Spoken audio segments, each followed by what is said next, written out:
beautiful that she whispered to herself, "Oh, if only I had a child with skin as white as snow, lips as red as berries, and hair as black as a moonless, starless night." Not long after, her wish came true. A baby girl was born to her, a little one with skin as white as snow, lips as red as berries, and hair as black as ebony. They named her Snow White.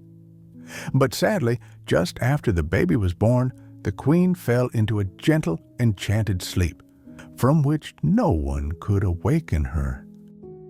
A year passed, and the king married again. His new queen was very beautiful, but she was proud and vain. She couldn't stand the idea of anyone being more beautiful than she was. She had a magical mirror, and every day she would stand before it and say, "Mirror, mirror on the wall, who is the fairest of them all?" And the mirror always replied, "My queen, you are the fairest of them all." This made the queen happy because she believed the mirror always told the truth. But Snow White was growing, and with each passing year she became more and more lovely. By the time she was 18, her beauty shone brighter than the morning sun. She was even more beautiful than the queen. One day, when the queen asked her mirror, "Mirror, mirror on the wall, who is the fairest of them all?" the mirror answered, "My queen, you are fair, it is true, but Snow White is 1,000 times fairer than you." The queen turned pale with jealousy, first yellow, then green. From that moment on, whenever she saw Snow White, her heart was filled with envy.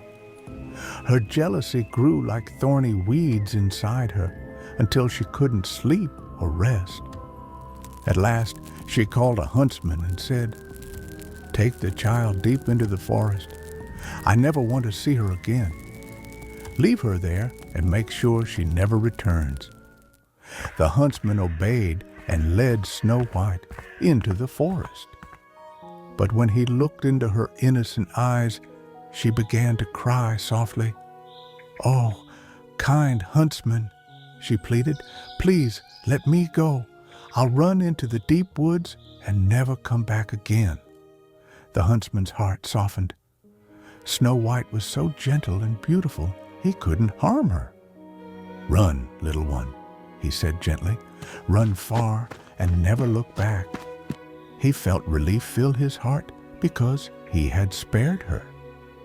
Meanwhile, poor Snow White wandered alone in the vast forest. She felt uneasy as she heard every rustling leaf. She didn't know what to do. She began to run over mossy paths and through flowering bushes. Friendly forest animals watched her curiously, but none of them harmed her. She ran until her tiny feet could carry her no more. Just as the sun was setting, she spotted a small cottage nestled between the trees.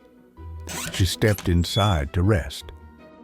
Everything inside the cottage was small, but so neat and tidy, it looked like a dollhouse. On a little table, there were 7 tiny plates, each with a little spoon, a knife, a fork, and a small cup.